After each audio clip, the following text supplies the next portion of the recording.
I want to start with a simple question. Have you ever wondered why God doesn't just end Satan? Why doesn't he just wipe out all fallen angels and eliminate evil once and for all? It's a question that has puzzled theologians, philosophers, and everyday believers for centuries. But what if I told you that the answer to this question isn't just about theology? It's about us. It's about the way we understand purpose, free will, and the greater meaning behind struggle. You see, great leaders, whether in history, business, or faith, don't just eliminate opposition, they inspire transformation. And if we start with why God allows this struggle to continue, we might discover a lesson that shapes the way we live, lead, and believe. So let's dive in. Let's explore the deeper meaning behind the battle between good and evil and why, in the grandest story ever told, God's wisdom may not be in destruction, but in something far greater. Free will is the foundation of genuine love, loyalty, and moral responsibility. Without choice, actions lose their meaning, and relationships become nothing more than programmed responses. If God were to eliminate Satan and the fallen angels simply by force, it would contradict the very principle upon which creation was built, the ability to choose between good and evil. The existence of free will is what separates beings of consciousness from mere machines. Consider the way we experience relationships in our own lives. The love of a friend, a spouse, or a parent is valuable because it is given willingly. If love were forced, it would not be love at all, it would be obligation. The same principle applies to faith and obedience. If God removed all possibility of rebellion, he would simultaneously remove the opportunity for true devotion. It is the presence of choice that makes righteousness meaningful. From the very beginning, God granted both angels and humans the ability to make their own decisions. He did not create them as robotic beings programmed to obey without question. The very act of giving free will meant that some would choose to turn away. Lucifer, once an angel of light, made the decision to rebel. His choice, along with the choice of other fallen angels, was not a design flaw, it was an inevitable outcome of true autonomy. Without the ability to choose wrongly, there would be no significance in choosing rightly. In human history, we see reflections of this principle everywhere. A leader who rules by fear may gain obedience, but they will never earn loyalty. A government that eliminates all dissent does not create true unity, only silence. The most profound stories of heroism, love, and redemption come from situations where people choose to do what is right despite having every opportunity to do otherwise. Without the presence of an alternative, virtue loses its depth. God's decision not to destroy Satan instantly serves as a demonstration of his commitment to the principles he set in motion. If he were to remove the ability to choose rebellion, he would also remove the authenticity of every being's devotion to him. True faith is tested, and true love is refined through trials. A world without the possibility of evil would be a world without the opportunity for growth, for courage, for selflessness. Free will also introduces the concept of responsibility. Every choice has consequences, and those consequences shape the future. The fallen angels made their choice, and they live with the outcome. Humanity, too, faces decisions every day that align them closer to God or pull them further away. The existence of Satan and his influence is not just about punishment. It is about the natural result of rebellion. The same way a person who breaks trust must live with the consequences, fallen beings must bear the results of their own decisions. This principle extends beyond spiritual matters and into every aspect of life. A student who chooses not to study faces the consequence of failing a test. A leader who chooses greed over service faces the downfall of their reputation. Every act of free will carries weight. If God were to remove the consequences of choices, he would also remove the meaning behind them. Adversity is an essential part of growth. Without challenges, there is no progress, no refinement, and no true understanding of strength. The presence of struggle forces individuals to develop resilience, character, and a deeper sense of purpose. If everything came easily, there would be no reason to strive for improvement, no motivation to push beyond limitations, and no opportunity to discover inner strength. Throughout history, some of the greatest leaders, thinkers, and innovators have emerged from hardship. It is often in the most difficult moments that people find their true potential. A person who has never faced opposition will never know the depth of their own endurance. Challenges shape character in ways that comfort never can. When faced with difficulty, individuals are forced to make choices that define who they are. Will they give up or will they persevere? Will they allow struggle to break them or will they use it to become stronger? Spiritual growth follows the same principle. Without trials, faith remains untested. It is easy to believe in something when life is smooth, but true faith is revealed in moments of uncertainty, suffering, and hardship.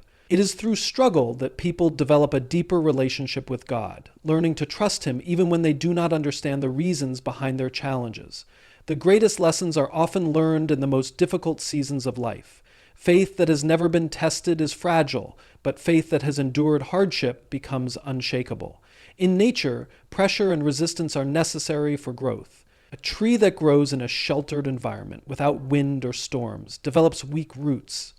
It is the resistance of the wind that forces the tree to dig deeper and establish a foundation strong enough to withstand future storms. Similarly, a muscle that is never challenged with weight or resistance remains weak. Strength comes through struggle, through pushing past limits, through enduring discomfort. Without adversity, there is no opportunity for growth. Even in biblical narratives, the most transformative moments come through trials. Joseph was betrayed and imprisoned before he became a leader.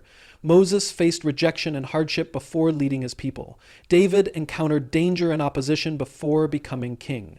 Jesus himself endured suffering before his ultimate victory. In every case, struggle was not a sign of failure, but a necessary step toward purpose. The journey through hardship refined them, prepared them, and revealed their true character.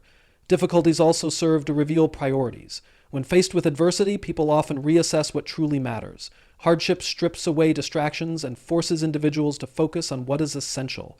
In moments of suffering, people discover their deepest convictions, their true motivations, and the relationships that truly support them. It is through struggle that people become aware of their own limitations and learn to rely on something greater than themselves. Struggle also cultivates empathy.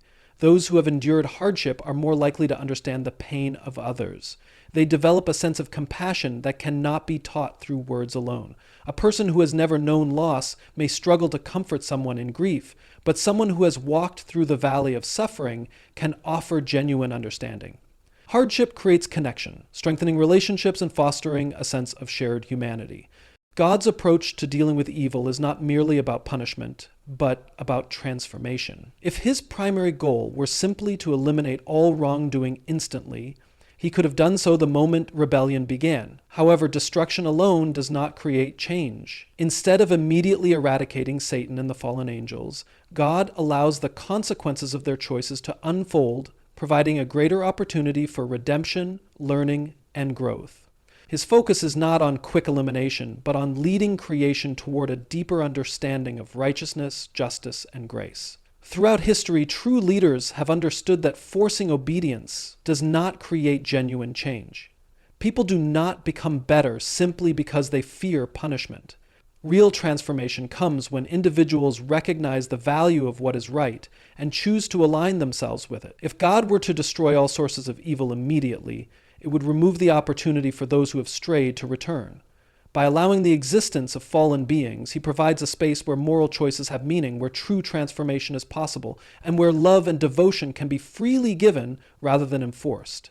Every great story of redemption requires time.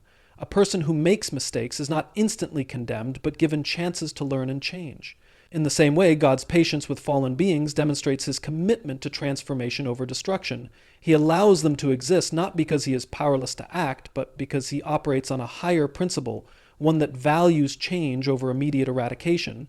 If he acted solely through judgment without offering opportunities for redemption, it would contradict the very essence of his character as a loving and just creator. This principle is evident in human life as well. A teacher does not expel a struggling student the moment they fail a test. Instead, they offer guidance, correction, and the opportunity to improve. A parent does not disown a child the first time they make a poor decision, but instead works to guide them back onto the right path. Growth requires time, patience, and the willingness to endure imperfection while striving for something greater. In the same way, God allows the process of transformation to unfold, even when it means permitting the temporary existence of rebellion. Transformation is also a testimony to the power of righteousness. If evil were wiped out the moment it appeared, no one would fully understand the contrast between darkness and light. By allowing evil to persist for a time, God demonstrates the supremacy of good, showing that truth, love, and righteousness ultimately prevail. It is through witnessing the effects of both good and evil that individuals come to appreciate the power of virtue. If wrong choices had no visible consequences, the weight of moral responsibility would be lost. The ultimate goal of God's plan is not to destroy, but to restore. He desires to bring people into alignment with his purpose willingly, not through force. While punishment is sometimes necessary, it is never his first approach. Instead, he seeks to guide, instruct, and redeem. His patience with the fallen is a reflection of his patience with all of creation, providing every opportunity for growth, change, and the fulfillment of his greater purpose. Evil serves a purpose in the grand story of existence, not because it is good in itself, but because it creates contrast, revealing the true nature of righteousness. Without darkness, light would not be fully appreciated. Without opposition, goodness would not be clearly defined. The presence of evil provides a necessary counterbalance that deepens the understanding of justice, morality, and the power of redemption. It forces individuals to make choices, proving the strength of their convictions and refining their character through struggle. The greatest lessons in life often come from hardship. People who have never faced betrayal cannot fully comprehend loyalty. Those who have never experienced pain cannot fully appreciate joy. A person who has never struggled may take blessings for granted, while one who has endured difficulty understands their true value. The existence of evil highlights the importance of good, making it clear why righteousness matters. It forces individuals to seek truth and embrace higher moral standards rather than living in complacency. In many of the most powerful narratives, the presence of an antagonist gives depth to the story. A hero is only truly tested when faced with a formidable challenge. If there were no obstacles, no struggles, and no opposition, there would be no growth, no perseverance, and no triumph. The presence of evil creates an environment where courage, integrity, and faith can be demonstrated in ways that would not be possible in a world without conflict. The ability to resist temptation and choose righteousness is meaningful only because the alternative exists. Even in spiritual matters, the battle between good and evil serves a higher purpose. It reveals the consequences of rebellion, allowing creation to see the full extent of what happens when beings turn away from divine order. If evil were instantly removed without allowing its effects to unfold, the depth of its destructiveness would never be understood. By allowing Satan and the fallen angels to persist, God provides a living example of the dangers of pride, disobedience, and selfishness. It is not a sign of weakness, but a demonstration of wisdom, ensuring that all who witness the struggle between good and evil fully grasp the significance of their choices. The presence of evil also plays a role in refining faith. When faced with difficulty, people are forced to rely on something greater than themselves. Challenges push individuals beyond their limits, deepening their dependence on truth and strengthening their convictions. Without the tension between good and evil, faith would remain shallow, untested, and undeveloped. Those who stand firm in the face of darkness become stronger, more resilient, and more deeply connected to their purpose.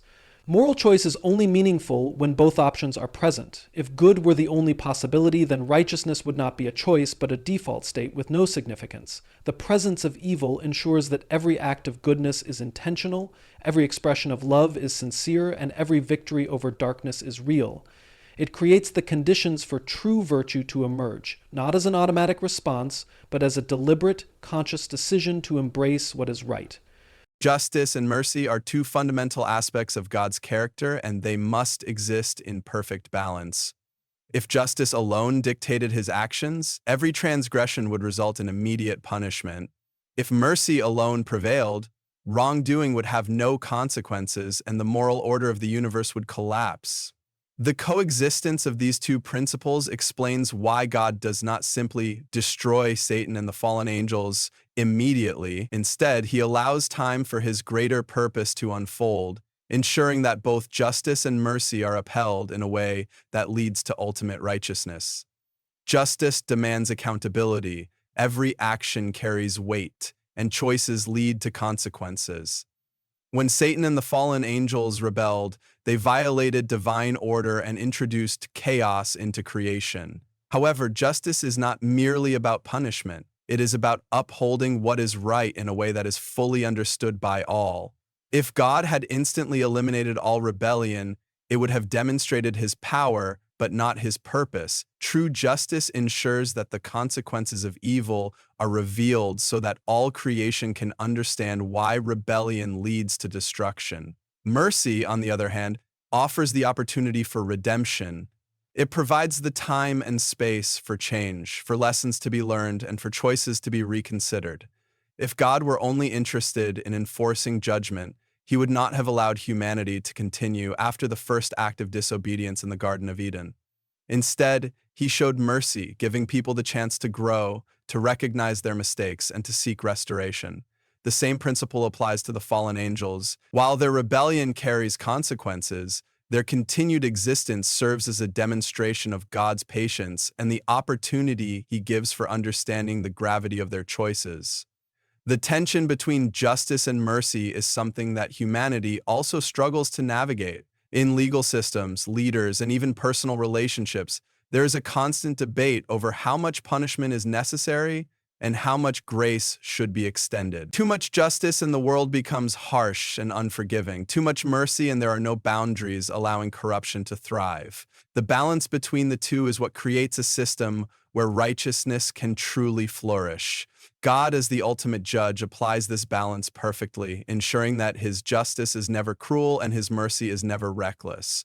Another reason for the delay in judgment is to reveal the full consequences of sin. If rebellion were immediately wiped out, others would never understand the true impact of turning away from God's order.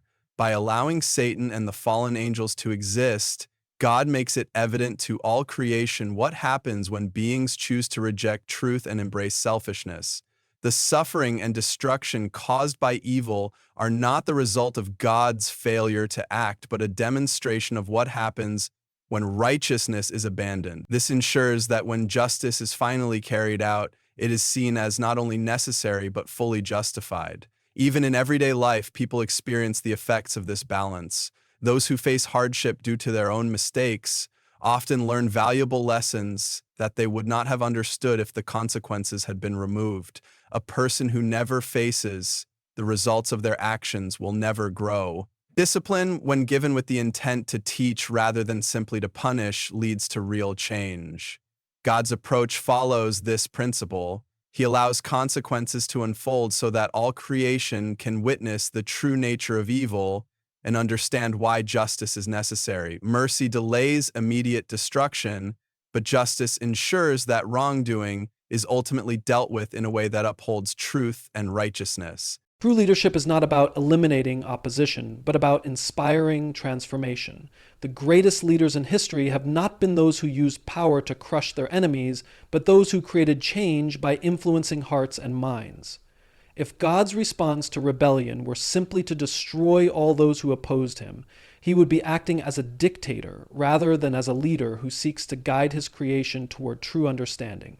The existence of Satan and the fallen angels is not a sign of God's weakness, but of his commitment to leading through wisdom rather than force. A leader's strength is measured by how they handle resistance. Some leaders choose to rule through fear, silencing opposition and forcing compliance. While this may create the illusion of control, it does not inspire true loyalty or change. People may obey out of fear, but their hearts remain unchanged. In contrast, leaders who allow challenges to exist and use them as opportunities for growth create a deeper impact.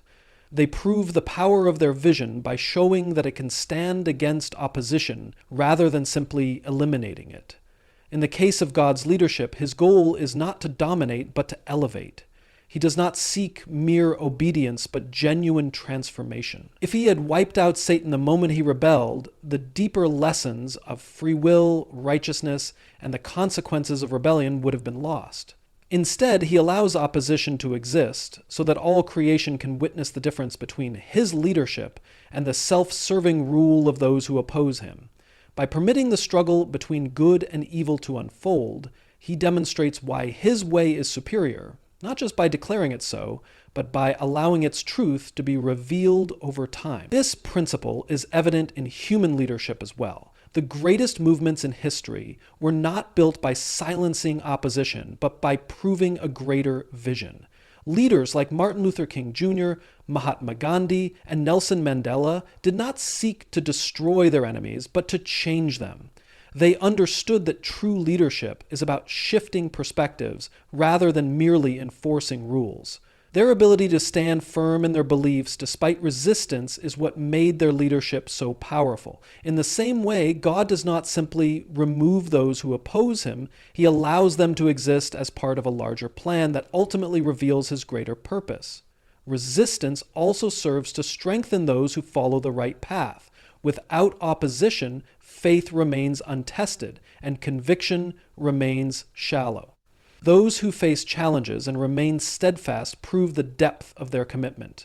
A leader who faces no resistance never has the opportunity to demonstrate the true power of their vision. By allowing opposition, God gives people the chance to choose him willingly, to stand for what is right not because they are forced to, but because they truly believe in it. Leadership is also about patience. A true leader understands that change takes time and that people grow through experience, not force. If God's only concern were instant obedience, he could have removed all rebellion at the beginning. Instead, he takes the longer path, the one that allows for learning, for growth, and for the full revelation of truth. It is this approach that distinguishes a leader who rules by power from a leader who rules by wisdom. God's willingness to endure opposition is not a failure to act.